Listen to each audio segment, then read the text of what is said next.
Shan Singh officially asked, sir, actually I wanted to know that I want to be a nutritionist or trader, so can I do both at the same time? And I want to join this industry. Is it okay if I don't have a normal body? I'm not a pro bodybuilder. Okay, so a couple of things. First of all, yes, you can be a nutritionist and a trainer at the same time, but you will always get better results by focusing on one. Now, that does not mean that you, like every trainer is expected to give at least some amount of nutrition advice, and every nutritionist is also expected to give at least some amount of training advice. So you somewhere need to have knowledge of both the fields, but it is better to have one specialization on which you can focus.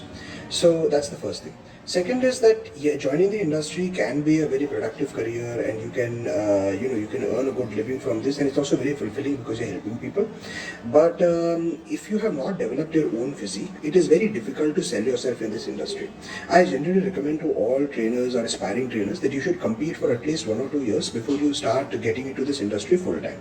The main mistake that people make is that they go to the gym for 3 or 4 months, they get good results, they feel encouraged by what they're doing, and they also want to get into this field. So then they will do a couple of courses and become a trainer, or perhaps take up a freelance training job.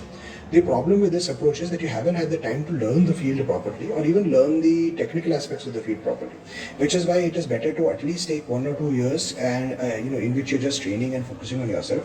And maybe you can also compete in 1 or 2 competitions. It doesn't have to be bodybuilding. If you don't have the physique for a bodybuilder or structure for bodybuilding, maybe you can compete in powerlifting, you can compete in weightlifting, you can compete in kettlebell lifting, strongman, anything is fine.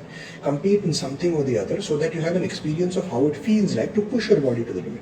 Once you have got some understanding of that, only then should you start training people. If you directly start training people, it becomes a little difficult to sell yourself also. And ultimately, this is not a regulated industry. Unlike the medical profession, where if you have a doctor's degree, you have an MBBS, you are always going to be considered to have a valid opinion.